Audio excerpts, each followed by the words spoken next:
Yeah, so thank you all for coming. I was actually thinking earlier that today marks a year since we've started the Scholars Library events. So that's quite exciting. We've had all variety of authors and topics. And so, yeah, it's really nice that this has been going for a year and we have a nice conversation at least once a month about an alum's book. So that's great. Thanks all of you for coming. Today, I'm really excited to welcome Henriette, who's going to talk about her book, Terra Nova. And Serena's here to moderate the conversation. She's currently reading for a DPhil in American history. And she also holds a master's in economic and social history from Oxford as well. And I won't talk for very long because we're starting a bit late, but I will pass over to her so she can introduce the session and Henriette in some more detail. I'll also post the link to Henriette's book in the chat as well, in case anyone would like to take a look. And please put any questions either in the chat as we go along, or we can ask them when we get to towards the end of the session. So I will just pass straight over to you, Serena. Thank you so much, Georgie, and hello to everyone. Thank you for joining. I think I just want to very briefly introduce Henriette, and then we can sort of get into some conversation. I think initially we had planned to sort of do maybe 30 to 45 minutes of questions with a conversation with Henriette, and then sort of open the floor to questions. But I think since it's maybe a more intimate group, I think if people have questions, maybe they can just pop in. Henriette, is that okay with you? Sure. Yeah. Yeah, great. So if people have questions, they just want to slide them into the chat. We'll sort of monitor them or save them till the end. Athlete's choice on that one. So Henriette Lazaridis is the author of Terra Nova, which the New York Times very recently called ingenious and provocative. Her debut novel, The Clover House, was a Boston Globe bestseller and a Target Emerging Authors pick. Her short work has appeared in publications such as Elle, the New York Times, New England Review, The Millions, Pinjarus, and more, and has earned her a Massachusetts Cultural Council Artist Grant. Henriette earned her degrees in English literature from Middlebury College, Oxford University, where she was a Rhodes Scholar, Vermont and St. Hughes, 1982, and the University of Pennsylvania. At Oxford, she wrote her MPhil thesis on images of childhood in children's literature, which is really cool. Maybe we'll ask her a little bit about that later and see what she remembers. And she has taught English at Harvard and now teaches at Grub Street in Boston. She founded the Drum Literary Magazine and currently runs the Carina Writing Workshop in Northern Greece. And she is also starting a new publishing company, Galliot Press, which maybe we'll get to later because that sounds super fascinating. So as I said, plan here is to have a conversation for maybe about 40 minutes to hear more from Henriette about her work and then open the floor to Q&A. But if folks have questions that come up, please just pop them in the chat or feel free to raise your hand. Henriette, maybe we can start with you offering a brief summary of Terra Nova for anyone who might not yet have had a chance to pick up the book, if that's okay. Sure. So it's set in 1910 in Antarctica and in London, and it follows a pair of explorers racing to be first to the pole. This is a fictional expedition that's kind of slotted into the historical record before Robert Scott's race with Roald Amundsen. And meanwhile, back in London, the wife of one, who is the lover of the other, is a photojournalist, and she gets involved with the suffrage movement and as a photographer. And when the men return, there I spoiled it for you, but when the men return, there's a sort of discovery about something that happened at the pole that complicates things. Awesome, thank you. Thank you so much. And so I think I'd love to just start with learning a little bit more about maybe how the story incubated. I hope I'm not spoiling too much, but in your author's note, you sort of share how your obsession with Antarctica began when you were actually 7, and you saw this documentary on public television about Robert Falcon Scott, who's a British Royal Navy officer, born in 1868, died in 1912, and sort of led these 2 expeditions in Antarctica. And I think, if I remember correctly, you even named your golden retriever Scotty. I did. I was a devoted Scott fan, and I said we were getting a book. We were getting a dog like a few months later, and I said, well, if he likes the snow, we'll name him Scott. And we got him in October, so I just went ahead and named him Scotty anyway. That's awesome. And so, can you say more about like what it was that fascinated you and has held your attention over time, and maybe why you felt now was the time to write the book? As a kid, I think, well, I was already a skier at that point. I've been skiing since I was 3, and I loved the snow. And so when I was a kid, here I am, I'm watching this documentary, not really grasping all of the truths that are coming out in this documentary.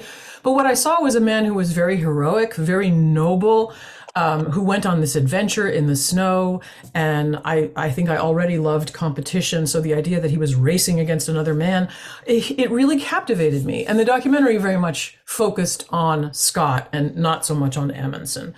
And I just became, every time I went out in the snow as a kid, I would pretend that I was on an Antarctic adventure. I completely channeled this man. And as I got older, he never left me. This fascination with Scott never left me. And I think as I got older, my questions about him and my interest in him kind of developed over time to match whatever level of maturity I was attaining, so that at some point I began to read a little bit here and there about what that was like, the suffering, the misery of that expedition. And then as I got older, I think I was probably in my 30s, and I started to think about what must it have felt like when Scott got to the South Pole and found that Amundsen's flag was already there. Every time I say it, I'm always as fascinated by that question as I was the first time it occurred to me. I just can't imagine to go all that way in that space, especially where you're surrounded by white and shades of white and gray, and to see a human-made object there ahead of you that tells you you've failed. And so I then began to think about what happens if you have this experience and you don't behave ethically. And so I invented these characters. I began to write this book with these characters who are entirely invented, and who respond unethically to the position that they find themselves in, where they get to the pole and the shock is that they are not the first. Yeah, I mean, for those that might not be, familiar with the story, so it's, if I'm understanding this right, like Scott is, in the sort of real life version, right? Scott is racing, folks are racing to the South Pole to try to be the first ones that get there. And so when he arrives, he sees that he's not first one, and sort of handles that situation ethically. And I'm really interested in how you sort of play with this idea of the hero. I think it seems like Edward, who's the expedition leader in Terra Nova, very sort of actively sees himself as being a hero for Britain, reaching sort of that exploration, like that frontier first feels very important to him, and to why he's doing everything. It seems like that maybe plays into some of his relationship with Viola, whose stories are sort of unfolding in London. But then you also see maybe a little bit more subtly, Viola in London, photographer, and is sort of reckoning with like, what does that mean in the suffrage movement, and like how she can be a hero. And so I'm curious, maybe how you have sort of reflected on this idea of the hero and the ways in which you were kind of wrestling with that through the text. Well, it was interesting because yes, Scott and then my fictional Edward Heywood are very much like that model of the classic English gentleman hero, as you say. And even his photographer who's with him on the expedition, I wanted to represent a different version of masculinity than what was the standard at the time. He's an artist. He admits to weakness. He sort of wrestles with his weakness, although later I think Heywood does too. But then I thought about this exact thing of the men at that time, with a few exceptions. Women could not and did not go and explore in this same way, with a few notable exceptions. But men, of course, they could go and seek out starvation and suffering, and this was active and it was seen as heroic.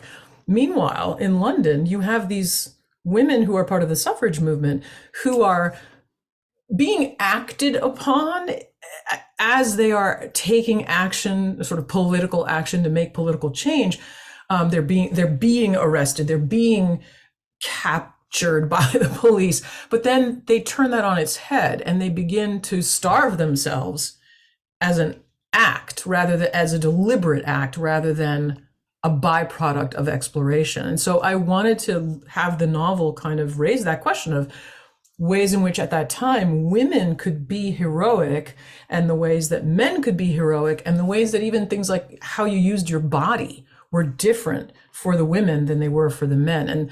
And even when there's an overlap, as in the case with the starvation and the sort of physical suffering, how the women used that as a political tool, and how the men could just sort of step into this like, oh, we suffered for our heroism. It's a different situation that they find themselves in.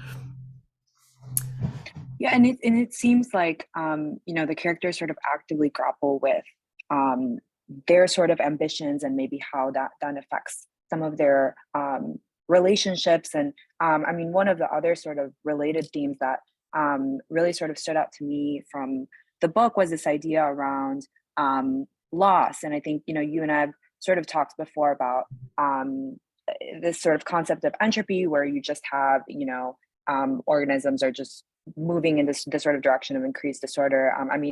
As we talked about before, like on the first page, you start out and the Haywood and Scott, the two explorers in Antarctica, already have had to, have to think about killing dogs. There's not enough food. Folks have to be sent back on the expedition. And so there's loss seems like a very sort of present theme. And, but it's not just a sort of like corporeal loss, it's loss of, friendships and relationships and maybe parts of selves. And so I was wondering if you could sort of expand on kind of your perspective and how you think about loss. Is the art of living just making something of the losses and disappointments? Are they inevitable? How do you sort of square that? Very much. I think that's exactly, it's funny because the novel I'm working on now is sort of, that's the question, is like, how do you go on living when you know that loss happens all the time? That's my character in that novel is a physicist, so she's wrestling with those questions. But I think, as we were saying in our conversation earlier that Sarena and I had, Antarctic exploration is a sort of thermodynamic problem, because you have to carry all your calories, and the carrying of those calories consumes calories. So you have to, it's a balancing act. Are you going to starve? And of course you're going to starve, but by how much?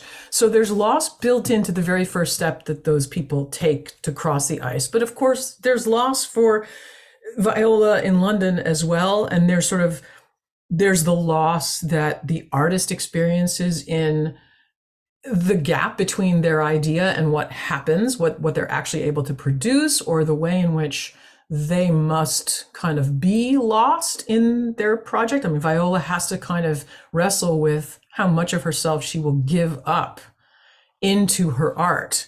And I think with her, the question is, she's perhaps unwilling to completely surrender herself into her art in a fully self-effacing way. And then that raises some ethical questions for what she's doing.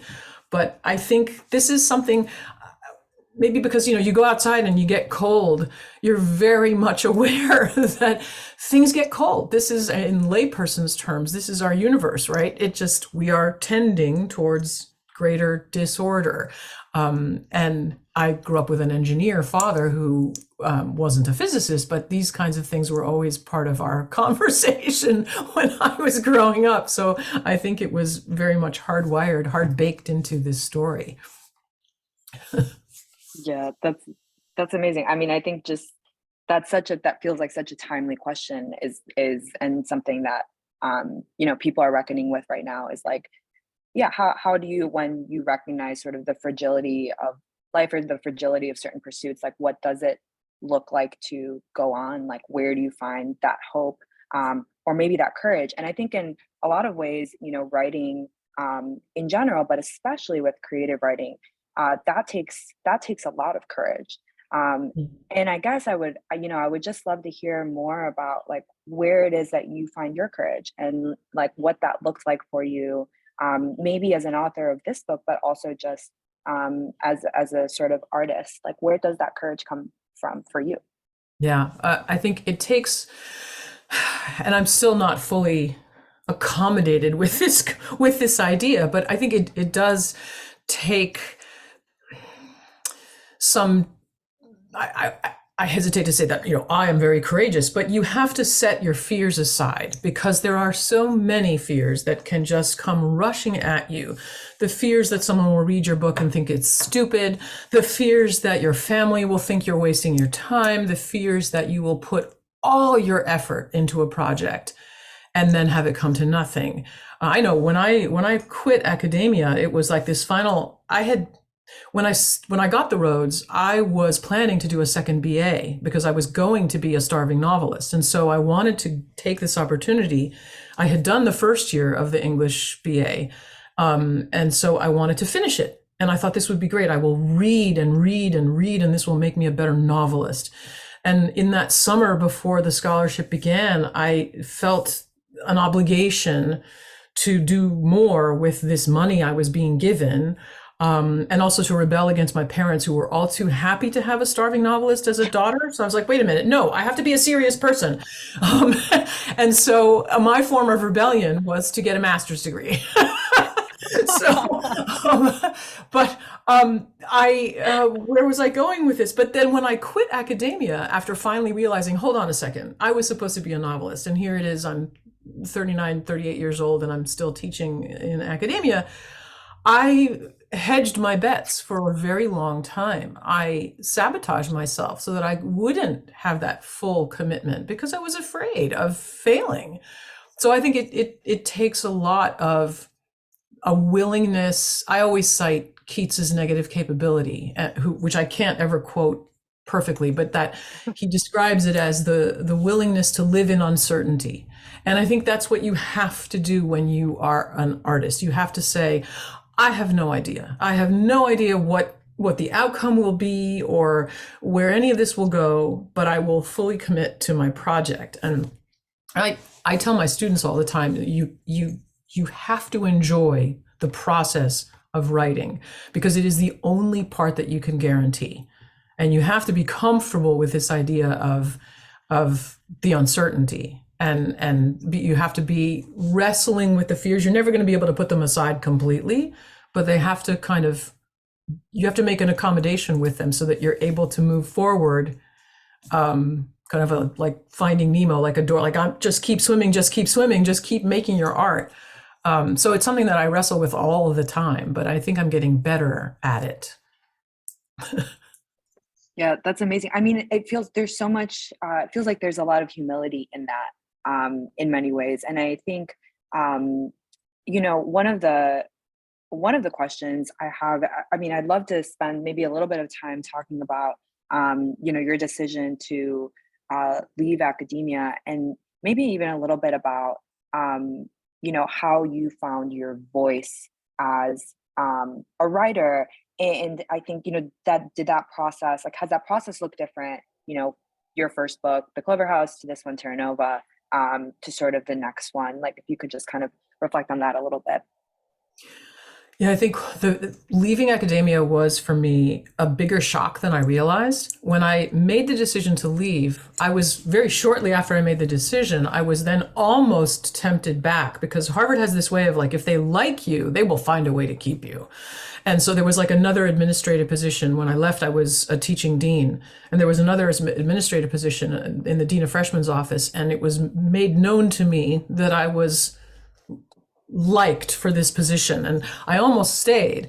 And then I sort of snapped out of it. And I feared that when September rolled around, and for the first time in my life, I wasn't going to be in some way going back to school, that I would really miss it. And the truth was that I didn't. I wasn't until, honestly, mid-October that I thought, hold on a second, I don't have a new batch of students. This is a different life. But I still didn't realize until much later how different it would be to be writing and to be in a world where you didn't have the instant gratification of, I wrote a paper, I get my grade, or I assign a paper, I do the grades. It was hard because I was getting like very nice rejections. And that I thought I was going to be accepted right away. That was a shock. And I came very close to quitting right before I really started writing a final draft of the Clover House. I took my manuscripts and put them all in a big basket, and I looked up the fire regulations in my town to see if I could light a bonfire. I think it was February, and I wanted to know, like, is it legal now? Okay, good. And I was ready to light the match. Like, literally, I could throw them over the railing into my backyard and I could light the fire. And I decided to stay with it. And I recommitted to this amorphous, uncertain experience where I sort of made peace for the time with the idea that you don't have the instant gratification of being in school on either end of the teacher-student dynamic, and that this is just going to be a very different experience. And my process has, I think, gotten better over time. Partly, God, I hope so. Partly because I've had more conversations with my students, with myself, with my writer friends about this uncertainty, and it really helps to know that other people are going through it as well. And I think what happens is the more you write, and I'm sure this is true for any kind of art, any kind of writing, that I don't think it's ever a situation where it comes out perfectly right away on the first go, but I think you start catching your mistakes, I'll call them, but that sounds judgy, but you start catching that after fewer and fewer revisions. And some of them you even catch in the act of putting them on paper. And I write longhand, so I'll start a sentence and then I'll be like, no, and I'll cross it out. Whereas 10 years ago, I would have written that sentence and I wouldn't have seen what I needed to fix until maybe the second revision. So it's better. I have learned how to be better at it, and how to sort of get my way through a project. But every project is different. Every project, I think you feel like in some way you're starting over again, having to relearn how to do this thing that you just did. Yeah, in some ways, I mean, it feels like there's an element of sort of self-awareness and attention that you end up sort of paying, and then you can sort of tell, like, you almost at the meta level have to be aware of what exactly is going on and what you're doing to then sort of help the process. I take a lot of guidance from sports, where when I first started and was hedging my bets terribly and sabotaging myself, one of the ways in which I did it was to train a lot. And I could say, oh, I would have gotten more work done today, but I was on the river rowing for too long, and I never missed a workout, but I would miss writing sessions. And then I finally realized that instead of being antithetical and antagonistic with each other, these two things that I really was passionate about, writing and sports, could actually coexist and actually feed each other. And so now I find that in writing, as with sports, I can be my own coach. If I were, I don't have a coach with me all the time when I go out on the river to train. So I have to think about it myself. I have to think about, like, what am I doing with my back? What am I doing with my hands? What am I doing with that stroke that I just took? So I tell myself, you have to do that with your writing as well. You have to have a part of you that's not censoring you, but just sort of watching and saying, I see what you're doing there. Okay, you're feeling this way, or you're strong here, you're weak here. So be mindful of how to adjust your process. And it helps a lot to get that kind of that conversation about, how am I feeling? Why am I afraid of this? Why is this scene so difficult for me to write? It comes with having that conversation with yourself, that the way you would if you were engaged in an athletic pursuit. Yeah, that's fascinating. And I mean, I think also, just when you were sort of talking about the revision process, I mean, I guess I've always had this question about creative writing, is like, what does that revision process look like? Because it just feels like sort of part of this is, I guess I'm curious on sort of what feedback it is you get maybe from your editors or sort of the publisher that you work with, but then also, what it looks like for you to decide where to go on that feedback, since it is sort of a creative process, and like, how do you kind of pick what to take and leave? Just wondering if you could share a little bit more about that. I think that's very hard. It's one of the things that I make sure to tell my students too. It's that it's not just that you become a better writer the more you do this, but the art of giving and accepting feedback is something that you also get better at. It's not, you don't necessarily come into a workshop situation being really good at that. And the accepting feedback is can be challenging for a lot of people. I know that I've had moments where in a group of, I think the very first writing class or workshop that I took once I left Harvard was a group of maybe a dozen people. So you were getting all this feedback. And I learned somehow I'd be like, yeah, not explicitly, but in my mind, I'd be saying like, yeah, I'm not interested. You who said you didn't like that scene, talk to me. I want to hear from you. You quickly learn who has something to teach you and who is maybe taking your novel in a direction that you don't want to go. And, you know, let them say what they want to say. And maybe sometimes they will say something that just pops an idea into your head, but it's a balancing act of sort of hearing it all, but sifting it so that you can hold true to the project as you conceive it to be. But then also, like, if someone says something to you like, well, what if they went on a road trip? That you're not going to just cast it aside, that you'll think about it and then be like, yeah, no road trip. So I think I've wandered from your question, but I guess, no, you were talking about how you learn to deal with, how to grapple with the feedback. I have, over time, I've always got a group of people that I share work with, and it changes over time because of different people's commitments and things. But I know who I really particularly want to pay attention to. And I'm lucky, Boston, you can't walk without tripping over a writer in Boston or Cambridge. So it's a good place to be if you want to get groups together to share work and give each other feedback. In fact, tonight I'm meeting with my group. Oh, that's awesome. That's so cool. I mean, I guess it shows in this book, like for folks that may not have yet had a chance to read it, the prose is amazing. And you can just tell it's been like massaged with care, you know, and love. And I guess I just, you know, one of the questions, so Henriette and I had a conversation, you know, last week, just sort of tuck in, and Henriette, I wonder if you would share with the group a little bit more on your perspective on the sort of like original versus copies idea, because I was even thinking about it in terms of just when you were talking now with the sort of revision process. Like, it seems like, you know, you do have kind of an original version of a draft or something like that, and then you're sort of making like edits and changes, and it's maybe not a copy of it. And so I was just wondering if you could kind of share with the group a little bit more about how that kind of concept applies to the book, and then, you know, maybe if at all it has to do with the revision process as well. Well, that's an interesting way to put them together. And I think there's a lot to that. When I was writing the book, I began with this idea that it just sticks in my mind, this idea that to be in any other race, to be second would be pretty awesome. But in this race, to be second is to be completely a failure.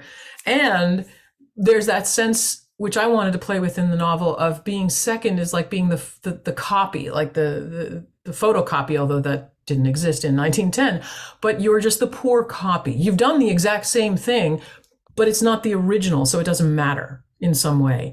And then with photography, thinking about how that replicates or doesn't the actual event, how the photograph, exactly like a counterfeit. Yes, you are a counterfeit version of the thing that came first.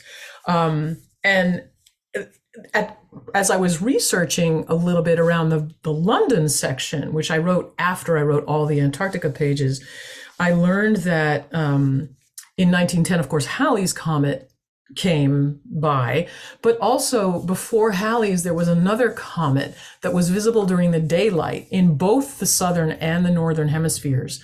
It was called the Daylight Comet, and everyone was mistaking the Daylight Comet for Halley's. And I have this moment in the book where Viola's friend has a party for the daylight comet, and everybody's like toasting Halley's, and she's like, "No, it's the bloody daylight one, you fools," which is my favorite line in the novel. Because and I wanted that. The reason that's in there, which it has almost no relation to anything else in the book, but it's there because this too is a copy that is sort of the counterfeit Halley's, if you will. And thinking a lot about revision, the idea that when you conceive something in your head and it's so tenuous, are you going to get it on the page before it disappears? And if you do get it on the page, how much of your idea is going to be lost? Like this sort of entropy of the mind, right? That it just is lost in that journey from your brain to the paper. It's gone. And then we all have that feeling of the writing days that are so fantastic when you produce so much that, or just so good, it feels so good, and you think that you have replicated what you had in your head. But then as you revise, of course, you're seeing things to improve. And there's always that fear of, have I lost it? Have I lost the spirit of the original? How much is my revision going to bring the idea to better life, or is it going to crush what I first had? Because I think we do tend to prioritize the original, the first thing. So there's something, we hold on to this idea of what you put down in the first draft is precious. And this is why we have the phrase, kill your darlings, because they aren't darlings because they came across in the third revision. They're the darlings that you put down in that first blush of inspiration, and only later realize that actually those are the sentences that are so beautiful that they're gumming up the works for everything else, and you have to get rid of them. So there's always that tension. How do you capture the idea that you have in your mind that you can see perfectly, that you can't get onto the page? You can see it perfectly, almost like a photograph, which is also sort of a recurring. I mean, so you have these absolutely amazing passages on like what it actually is, the chemical process, the labor to develop a photograph from a glass plate, during this time period. Viola's a photographer. She works, without giving too much away, she's working, on this big photography project in London. James is the photographer, with Edward being the expedition leader. Like, why photography? Like, what did that bring to this book? And like, how does light, sort of play into that? I haven't been to Antarctica yet. I'm going next January for over a month.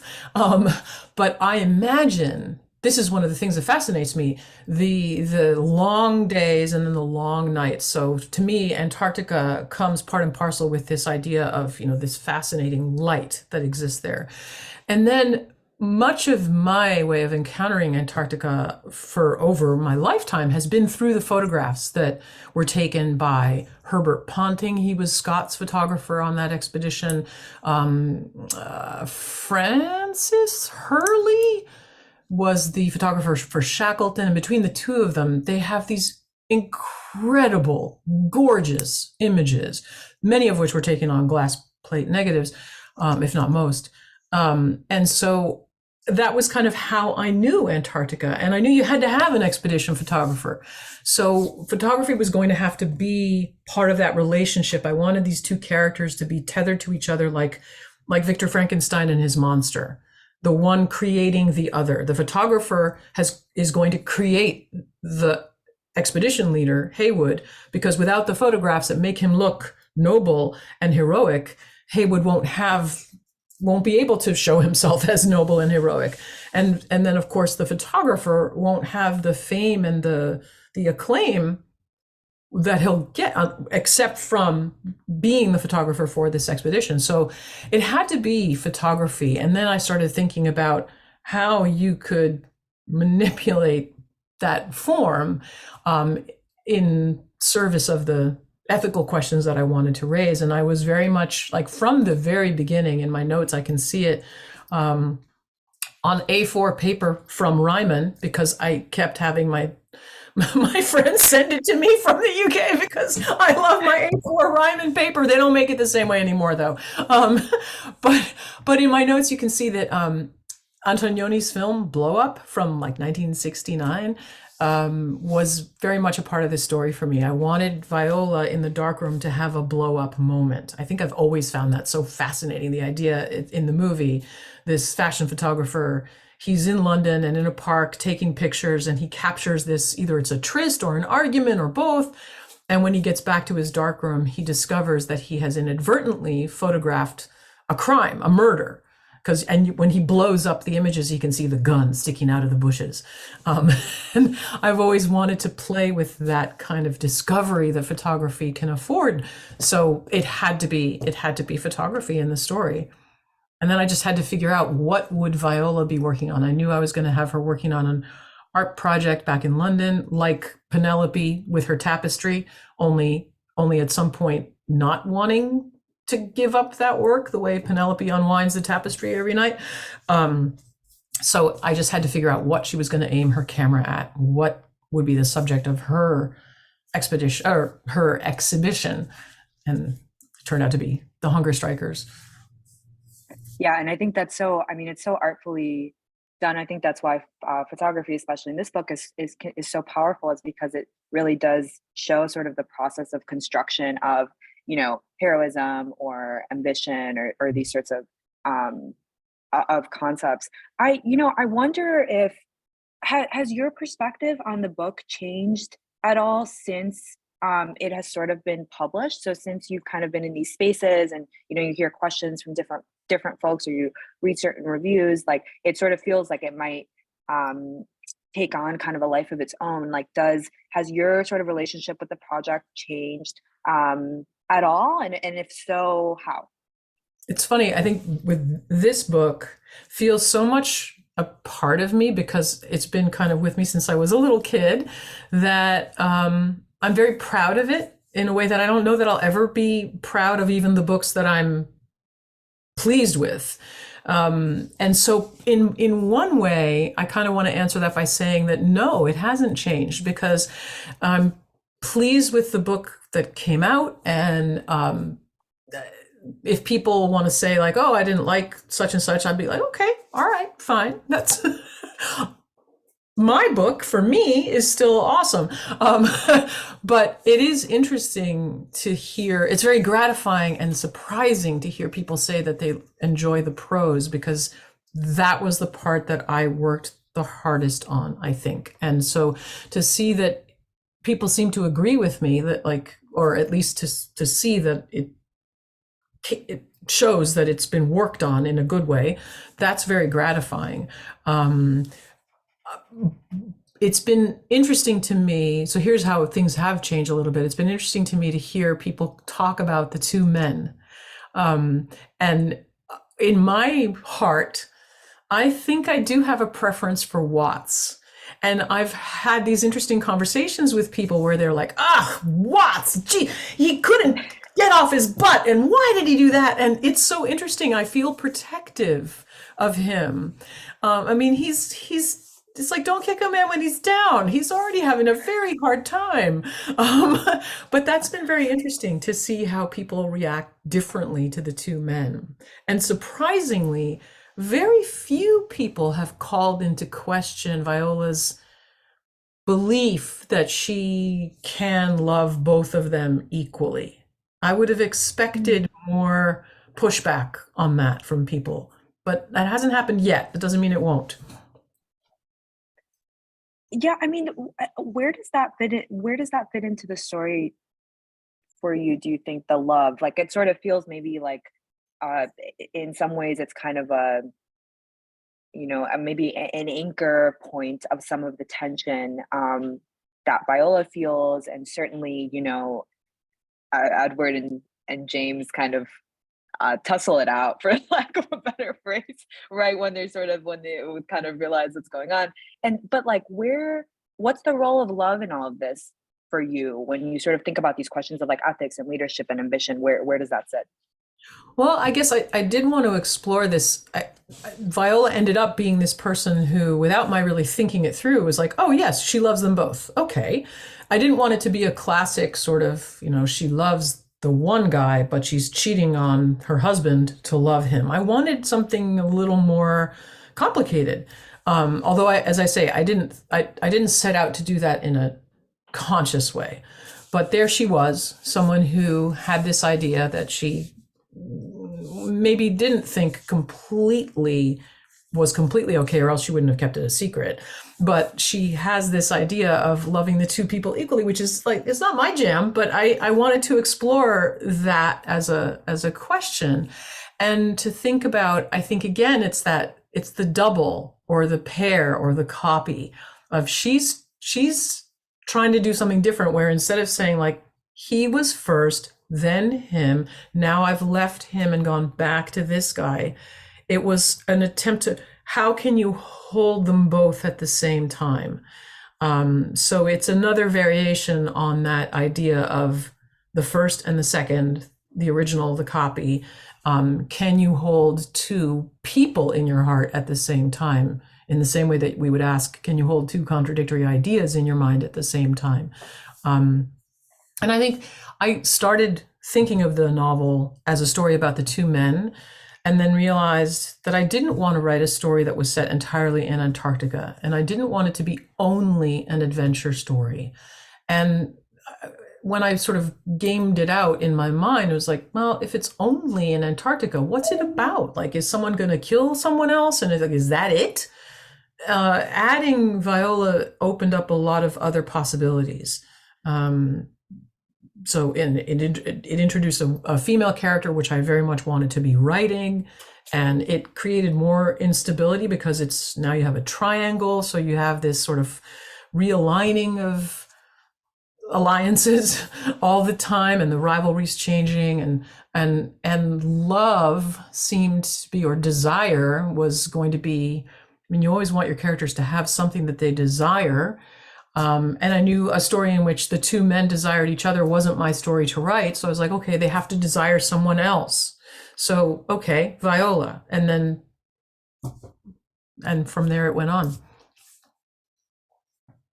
That's amazing. I'd love to open the floor to questions, but maybe while folks sort of collect their thoughts, I can ask one last one, which is I would be remiss not to ask you about your experience at Oxford. And so I wonder, it's sort of very openly, like, how do you feel like Oxford shaped you? Like, and have you sort of discovered new ways in which it's done that, maybe through the process of writing this book or recently?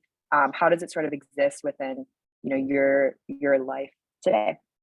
It's interesting because I had done my junior year abroad at Oxford. I had matriculated, actually, which was very rare at the time. And so I have two Oxfords. And then I also lived in London for 8 months in the 90s when I was in my early 30s. Yes, early 30s. And so I have that experience too. So Oxford and England are really like, I'm like a duckling, I imprinted on this part of the world in ways that are, as we all know, like really, really powerful. But I have the two Oxfords. The Oxford of the undergraduate year was very different from the graduate Oxford. And I was not always happy to be at Oxford. I had newly fallen in love with my first husband, and I didn't want to be there. And I was just sticking it out. And, the graduate work is very different, isn't it, from being in the BA and having a lot more free time. And so it was a challenge, but more and more, I value it as years go by, more and more and more. And I realize how important it's been to my formation as a person. And the Rhodes part of it is decidedly important to me because I wrestle all the time with the question of this, Cecil Rhodes's phrase of fighting the world's fight. And it was easy to answer that and say, oh, I'm an academic, I'm forming young minds, this is great, I'm doing something noble. But then when you quit to write made up stories, it's a lot harder to tell yourself that you're fighting the world's fight. So I've wrestled with that a little bit. And now, with this new publishing company that my friend and I are founding, I sort of feel like, oh, okay, maybe I'll be fighting the world's fight again by founding a publishing company that is going to publish kinds of voices that are not yet typically heard in the publishing industry, and is going to do it in a more eco-friendly and ethically fair way. So I don't know. Yeah, we got a comment that storytelling is the foundation of fighting the world's fight. And I think I would have to agree with Pratham on that one. Yeah, I like that. I think I'm coming around to accepting that. Yeah, absolutely. So I think, well, we definitely have questions. So maybe we'll turn to those. And, if folks want to ask them, maybe can raise their little Zoom hand. So I think we have the first one from Adnan, if I'm pronouncing that the right way, kind of a fun counterfactual, and as you said, a big what if question. I wonder if someone found an extraterrestrial artifact at the South Pole, would it lead to another book? Oh, I know. I actually had this thought, and this is not the genre that I work in, but I was thinking, like, can you imagine if someone will write this story, like one day there's a tree. Like that even is weird. There are no trees in Antarctica. It would be a disaster, frankly, if suddenly there was a tree in Antarctica. So I can sort of picture it like a movie scene that opens where like it's Antarctica and then a tree. So Adnan, that would be someone else's other book, but not mine. But I think that's, yeah, imagine. There's a lot of science fiction, apparently, that takes Antarctica as its setting. I did not know this. There are also a lot of science fiction books that are called Terra Nova. I also did not know that, and neither did my editor. I don't know if things would have gone a little differently if we had, but it's okay. Maybe Adnan can write that, and then I think Adnan, that can be the next book. A tree grows in Antarctica. I like that idea. Speculative fiction. Yeah. So we have another question from Maddie.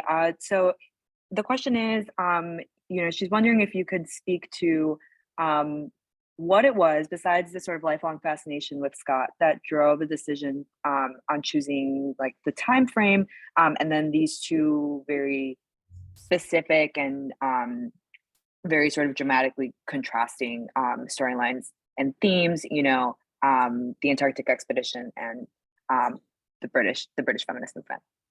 Well, I thought that's a really good question. I thought for a long time about when to put this story, because I didn't want it to be Scott, because Scott's my hero. I didn't want to ascribe any untoward behaviors to him at the pole. So I knew I had to invent these people, and putting them in at 1910. And I've taken some liberties. Usually people would go to Antarctica. An expedition would be like 2 years. You would go, you would stay, you would lay your depots, you would do scientific research. For the purposes of Terra Nova, I've streamlined it so they don't do any scientific research. And part of the reason is to just slot them in between Robert Scott's actual discovery expedition and his actual Terra Nova expedition, where he was racing Amundsen. So in the alternate history of this novel, Scott exists. He lives actually on the street behind where Heywood lives. Heywood lives on Margaretta Terrace, and Beaumont Street is where Scott lived. It's the grander street in Chelsea.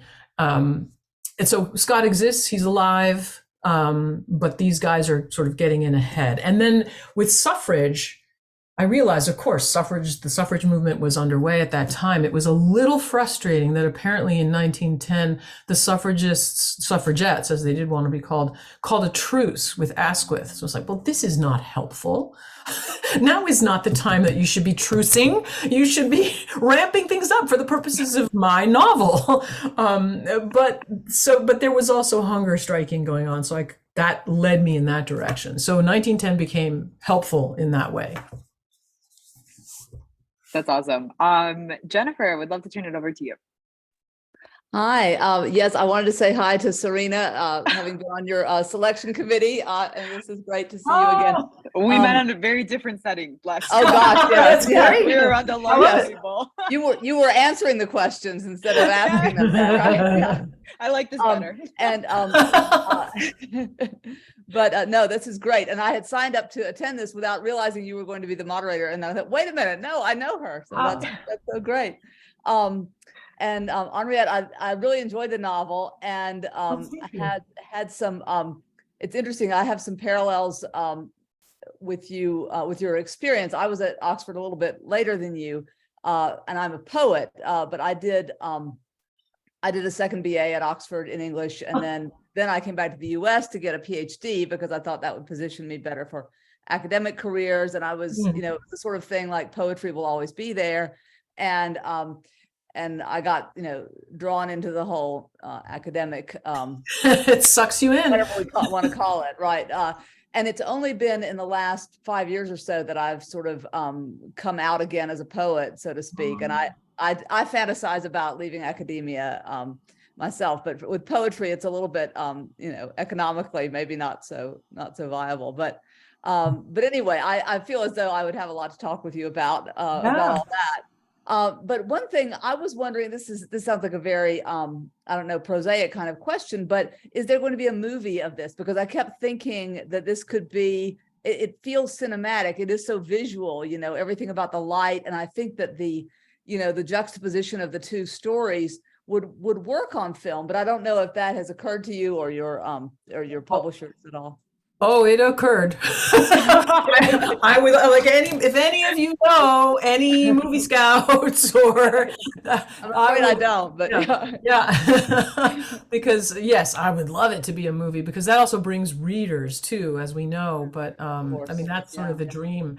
But there's nothing underway at the moment yet. Nothing underway yet. Maybe someday. Yeah, that would be great. Yeah, I can see it though. Yeah, I think it would make a good movie. Yeah, it really would. Yeah. Do we have other questions from folks?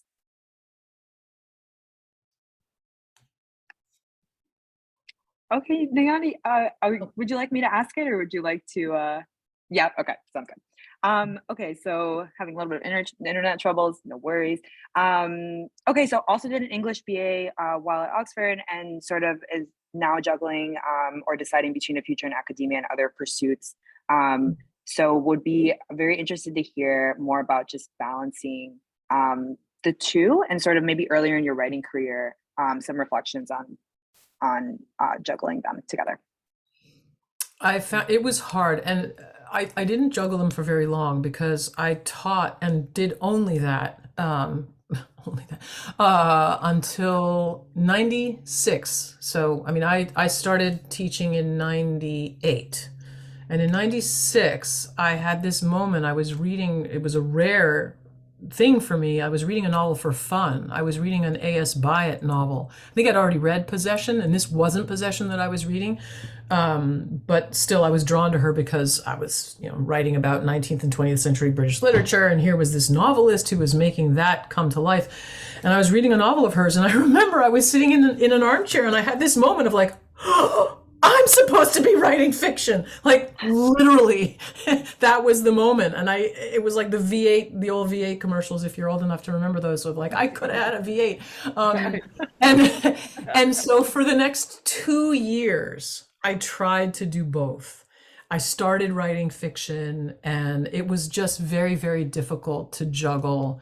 And I had 2 young kids at the time. And so that and the teaching, which I wasn't a dean at that point anymore. So it was just the one task of being a teacher.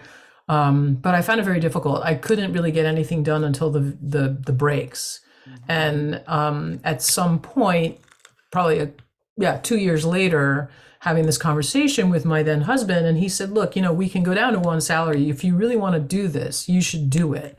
And we went back and forth a long time. And finally I was like, okay, I'm going to do it. So I had the good fortune of being able to just do that and take it as an opportunity to be home with my kids, who at that point were 9 and 6. And now for several years now, I've been able to get back into teaching, but it's a very different kind of teaching because I teach creative writing. And so not being attached to a university, I don't have, I can set my own schedule. I can say I'd like to teach 3 classes for the next term or no classes for the next term, though I'll do 2. And I balance there's the teaching work with the writing time that kind of fits in around the teaching. I'd like to try this. I had this good fortune a couple of weekends ago to go away for 3 days with a couple of friends and do a writing retreat with some other people zooming in at cocktail hour to sort of share notes on how our day had gone. And I found it incredibly productive. And so I'm now thinking like the next novel that I write from scratch, I'm almost done with this one now, but another one, I'd like to see if it's possible to really get meaningful work done in that way of like living your life, going to your job, doing your work, and then setting aside 3 days a month where you go for broke and you just immerse yourself, which is a very different attitude towards creativity, I think, than we typically observe, because it's a big commitment. And what if you don't feel inspired? There's all kinds of fears that can come around that kind of activity. But long answer to say that I have juggled, but not necessarily academia and creative stuff, though I know many people who do. Thank you for that. Yes, thank you. Any other questions? Because if not, I have a last one. So I was curious if you could share more about your publishing company you're working on, and maybe sort of what has you excited right now? What's next, sort of on the docket? Yeah, so a friend of mine and I who have been talking about the woes in publishing for a few years, we finally decided to go ahead and start a company. We're taking a very long, gradual runway approach rather than starting right away. So we expect to be taking our first submissions about a year from now, a little under a year from now, having spent the last year plus doing research, talking to booksellers, talking to publishers, talking to editors, agents, writers, readers. And our approach is to fix a lot of things that are currently broken in publishing. One of them being, honestly, just the simple things of like the workflow. People are so overwhelmed. We have ways to sort of manage our workflow in order to allow us to be transparent and fair and prompt and respectful in responding to our writers, who now in publishing you might twist in the wind for 6 months or a year not even hearing back from somebody. So we intend to bring a sort of ethical behavior to publishing and to publish books that at the moment it's hard for certain books to find publishers, because unless a publisher instantly knows what market that book fits into. I have a friend who has has written a book that includes Elvis impersonators as characters. And people will say, well, I don't know what to do with an Elvis book. And they can't get past, it's not an Elvis book. You don't have to put it in that market. So this is just an example of how people will categorize something and use that as a way to not publish it. And we want to find ways, we think there are ways, readers want books that don't fit in a set category. So we're looking for those kinds of things, and from voices that typically have had a harder time getting published in the publishing market, which is still overwhelmingly white. So those are some of the things that we're aiming to do, and bring to our press ideas that come from other industries, like from the clothing industry or from the leisure, like, travel and hospitality, or the restaurant business, and sort of taking little bits and pieces from their processes and making our process robust and innovative, we hope. That's awesome. That sounds That's what we're doing. That sounds exciting. That sounds really it is exciting. It is exciting. Yeah. Georgie, anything? I think we're at time, but anything else on your end that we need to do before we? No, just say thank you both so much for taking the time to do this, and for everyone else for coming along as well. Well, I have to say thank you. I need to say a huge thank you. Thank you to Sarena for amazing questions and for reading the book. And thank you, Georgie, for the invitation. And for everyone for coming. This is just so wonderful. Anybody in Oxford, I have it, so I can loan it to you. But thank you. Thank you so much. Anybody who's able to wants to join me in giving Henriette a big clap, a big Zoom clap. That would be amazing. Thank you so much. Everyone have a great rest of your day, whatever time zone you're in, and we'll chat soon. Yeah, thank you all for coming. Thanks, Sarena. Bye, everyone. Great. Thank you. Wonderful.